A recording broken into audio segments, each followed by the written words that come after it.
definitely fits the bill as quite a modern wing back. Really, really strong at kind of carrying the ball forward.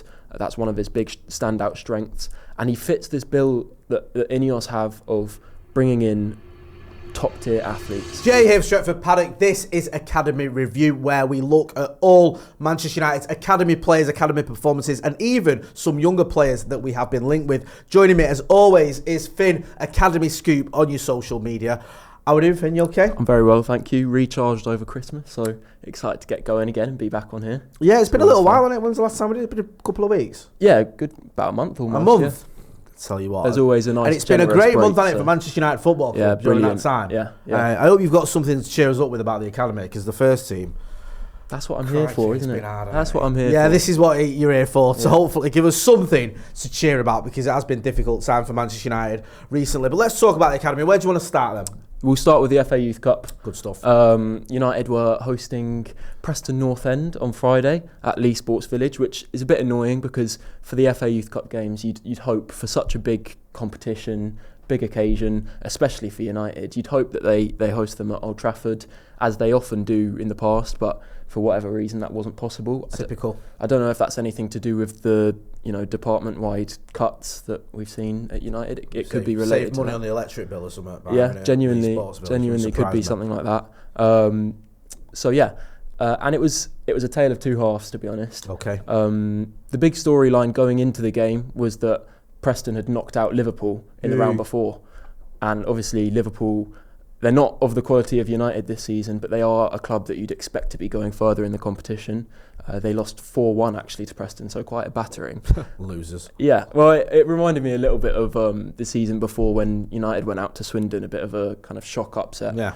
So they definitely weren't a team to be underestimated going into it. Adam Lawrence, United's under-18 coach, had touched on the fact that they're always a well-drilled side. They've always got impressive players, and you can't underestimate them.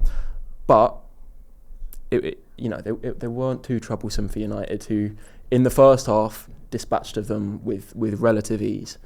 There was some clear rustiness in the opening 5 minutes or so. Obviously, the academy players always get a long break over winter, so no academy games played until this one, and so they pressed really high and aggressively early on, tested Will Murdoch a couple of times, but cream always rises to the top, and as is often the case, our attackers just proved a little bit too good. And the first goal came through Jack Fletcher. Darren Fletcher was in the stands, and both the twins were starting on Friday, Jack and Tyler, which is always kind of fun to see. You can tell they've got a bit of chemistry on the pitch. They kind of obviously have been playing together for years.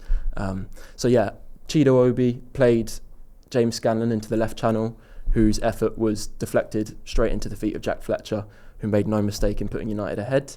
That was in the opening 10 minutes, so nice and early start for United, and that eased, I think, some of the rust and some of the nerves that was on show. Just a few minutes later, we added a second. Jack Fletcher again, with a delivery on a corner to the head of Reece Monroe at the back post. He's a towering centre back, United's skipper on the day, and it was a great header, 2-0, just like that. And then it was Chido Obi's time to shine. He's a guaranteed goal a game at this level, at least.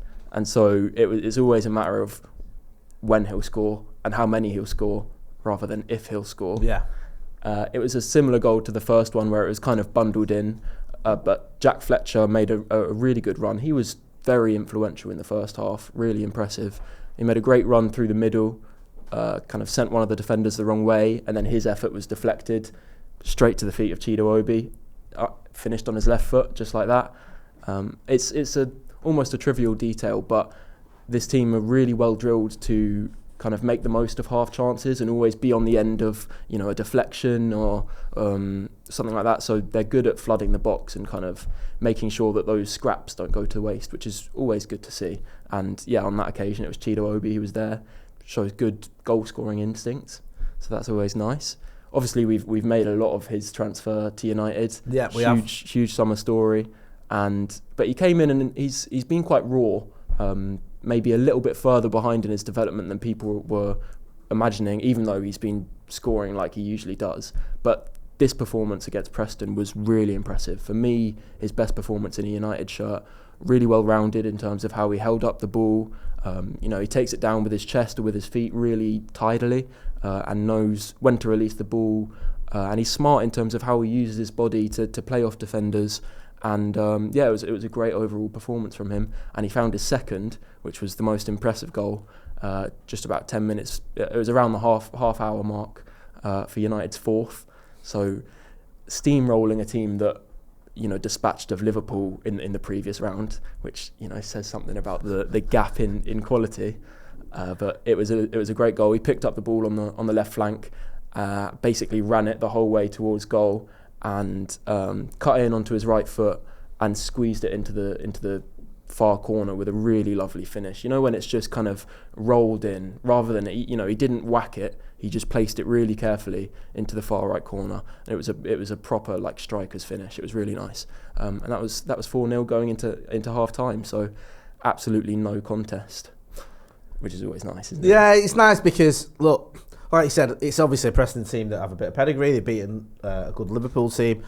You don't want it to be a difficult game or a game where you sort of on edge or whatever. And United should be beating Preston, shouldn't we, at this level? Should be, yeah. Despite their result against Liverpool, it's still a side that, given our form in the league and our quality in terms of just the personnel, it is a game that we should be winning quite comfortably. We beat Coventry 5-0 in the round before, and I think Preston, to be fair, are a step up from Coventry, but still, not enough to trouble United. But in the second half, they did fight back. Right, okay. It was like I said, a tale of two halves, and I'd say for the most part they were the better team. Maybe it's rust, having not played for a while, but then again you could probably say the same for Preston. But something was just off in the second half. Lapses of concentration. They had a couple players that really impressed me actually. They kind of stepped up and stood out. One of them, a midfielder, Clayton Lescott. Absolutely towering midfielder. He was the only player on the pitch that kind of matched Chido Obi in terms of like frame and stature. He seemed to have a really nice temperament about him, and he was kind of keeping Preston ticking. And then their attacking player, who I'd been told before the game to look out for, Felipe Rodriguez Gentile. Okay. Interesting name. Yeah, sounds good. He had scored against Liverpool the game before, and I think he'd impressed quite a lot.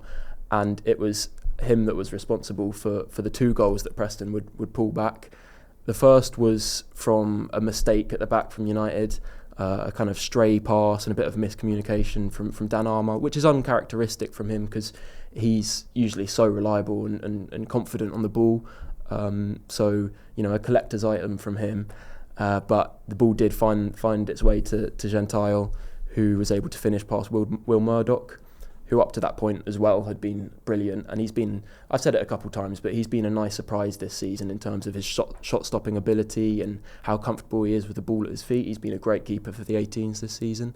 And then the second goal came about 10 minutes later, again through Rodriguez Gentile. This one was a little bit more chaotic, kind of bundled in on the goal line, but it kind of kept that way throughout the majority of the second half.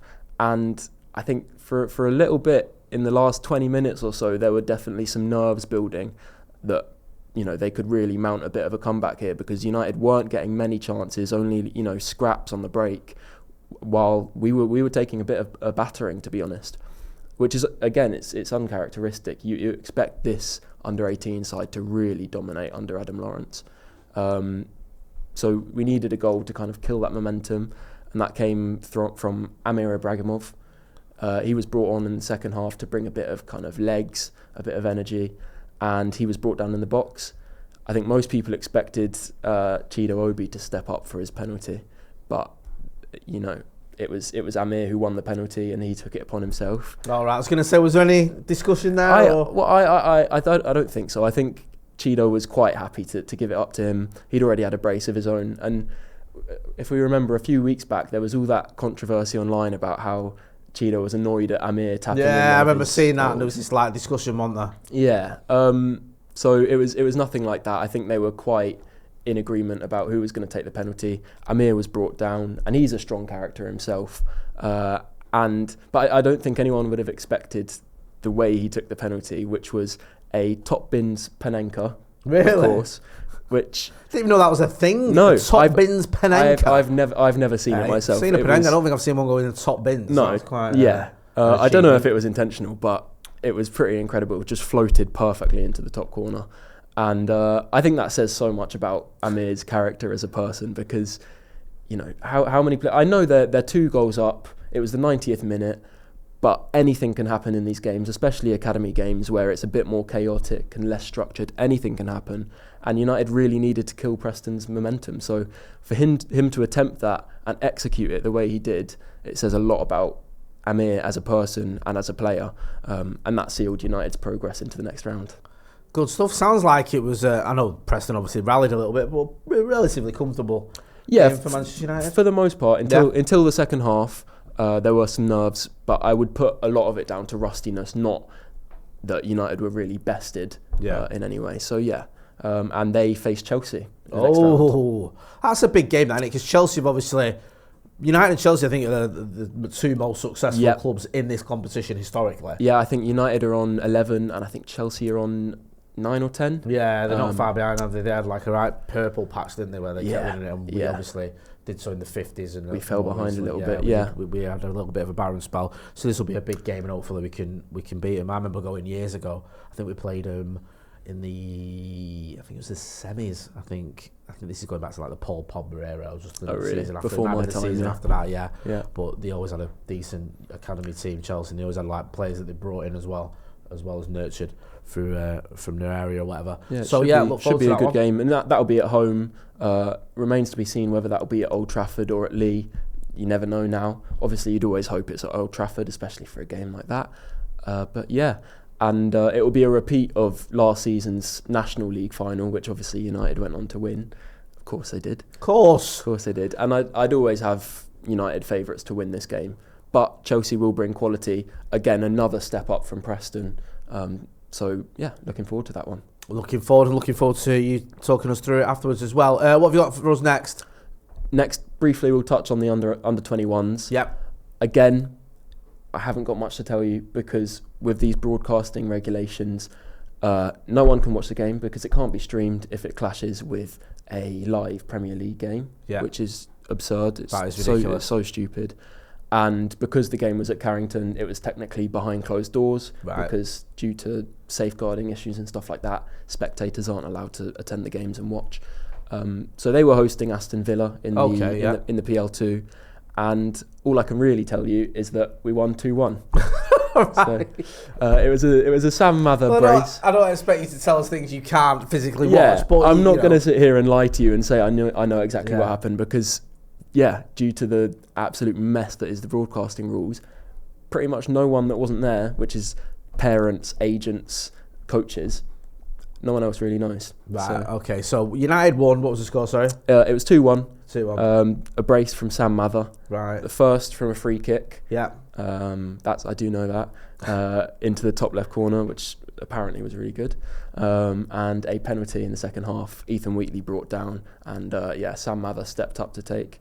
There was we know the starting lineup. Sekou Kone started in midfield, back from injury, who's a player that we talked about in the summer, coming in from Mali, and another really exciting player, and good to see him back from injury. Godwill Kakonki, who we've seen in the first team squad quite a lot, he started in the defensive line. We also saw Jack Morehouse start in midfield, which is always good to see. He's spent a lot of time out injured, but after his performance against Southampton, which Amorim was there to watch, we've seen him in first team training recently, so could be one to keep an eye on in terms of a pathway towards the first team.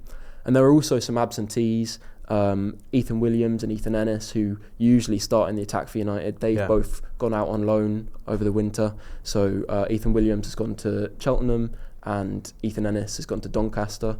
So League Two sides, which, it'll be a good experience for them. I think especially for Ennis, I think he could probably hack League One. But it's still going to be a good experience, and I think it will serve them well in terms of their development. But outside of that, I can't really tell you much more, I'm afraid, Jay. I think you've told us enough there, considering the little sort of, access you've got there and the resources you've got. You've done very, very well to sort of break it down for us. I appreciate that. Yeah, I appreciate that. Any more before we talk about potential incoming? No, I think we can get on to Dorgu. I think you wanted to talk to us a little bit about Patrick Dorgu. Yeah. This is a player we've been linked with quite heavily recently. I think Romano has tweeted about it this week. One or two other publications are pushing it as well. I think Ornstein's come out today, hasn't Ornstein, I think Wheeler has mentioned him as well. What can you tell us about him? Yeah, this is a player that I'm really excited about, and I've been banging the drum on Patrick Dorgu for a little while now, because I think he'd be a really good fit in terms of what United are after. Obviously, right now we're crying out for a natural left-footed left wing-back who is a good profile to play there. We've got Luke Shaw is constantly injured these days. I love him, amazing player on his day, but he's just never fit anymore. And Mazraoui and Dalot, again, players that I like, but neither of them seem to really be the right profile or the right fit for those wing-back roles. Struggling, aren't they? Struggling in that position. Yeah. Even Mazraoui, who I know he's played at centre-back or left centre-back as well, but he's not been himself recently. And Dalot this season has been a shadow of the player we saw last season. Just don't seem suited to him. I'm sure confidence plays a little bit of a role in that, because I think confidence is low throughout the squad, but I think we clearly need a bit more of a specialist and someone who can really make an impact, and I think Patrick Dorgu represents that. So he's a 20-year-old Danish wing-back, you can call him, from Lecce, Serie A side. I think they're 13th right now, so not the most prestigious of sides, but he's really stood out as a key player for them. He's also made 4 appearances for the Danish national team. I think he scored in one of them against Switzerland in just 42 seconds. So 42 seconds, eh? Yeah. So that's the sort of record we usually have against United, isn't it? Yeah. Conceding, scoring against us that quickly. Unfortunately, yeah. What type of a player is he? How would you describe him? Yeah, so he's definitely Excuse me. definitely fits the bill as quite a modern wing back.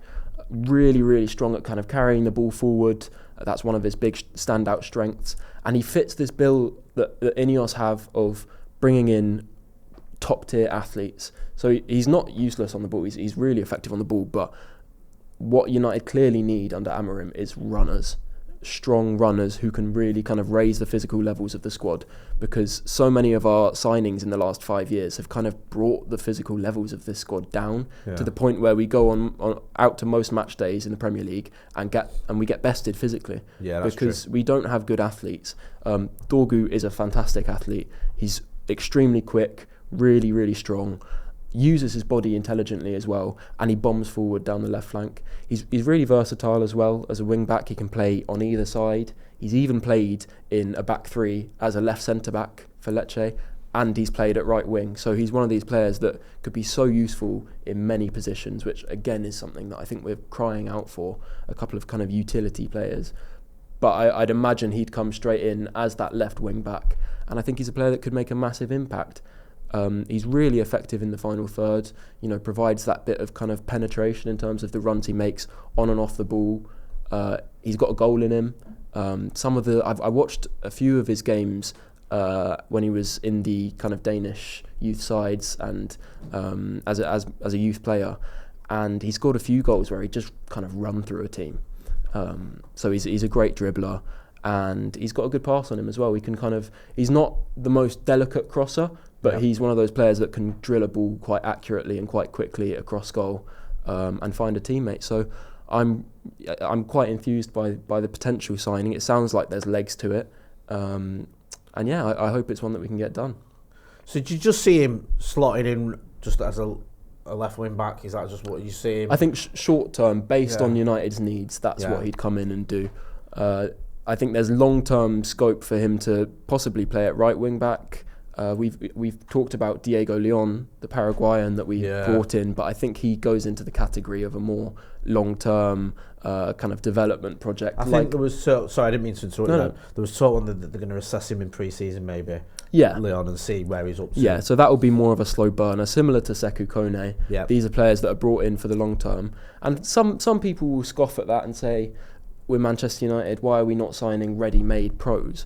But United's best player right now, Ahmad, has basically gone through that pathway of being signed as a development project of someone who's not quite ready to hit the ground running, but in a couple of years' time can really make an impact, and we're seeing that now. So I think it's important that we find a balance of signing players that are young and can make an impact now, and players that will maybe take a little bit longer, but eventually will have a good impact. And so that's what Diego Leon represents, whereas I think Patrick Dorgu comes in as an immediate impact option while being quite young himself. So I like it, man. I like the fact that we are going for some of these younger players. It looks like there is some legs into this transfer. Yeah, definitely. Like you said, a lot of reputable people are reporting it. Yeah. I was half expecting you to break it. You've got a form for it. So yeah, I look forward to seeing him, hopefully in Manchester United shirt soon. And we need to look at this area, don't we? Because we've seen, like you mentioned, the fact that Diogo Dalot and even Mazraoui and one or two others are struggling there. Malassi, we don't know what's going to happen with him. Luke Shaw was always injured. Harry Amas probably isn't ready yet. Or probably a loan would be best for him at the moment. Leon, like you say, might be one for the future. Finn, always a pleasure chatting to you. It's good to have you back in the studio. Love what you've been doing on social media as well, keeping us updated, and we'll be back next week as well. Absolutely, we will. Yeah, make sure, if you're not doing so already, follow Academy Scoop on social media. He's always keeping you up to date with all the Academy news, and not just players that are at Manchester United, but players like Dorgu and like Leon, who are coming to Manchester United or potentially coming to United. He's always got his Instagram and that stuff, so make sure you follow him. You know where to find me as well. That's been Finn, I've been Jay. This has been Academy Review. Don't forget to like, share, and subscribe. Thanks for watching.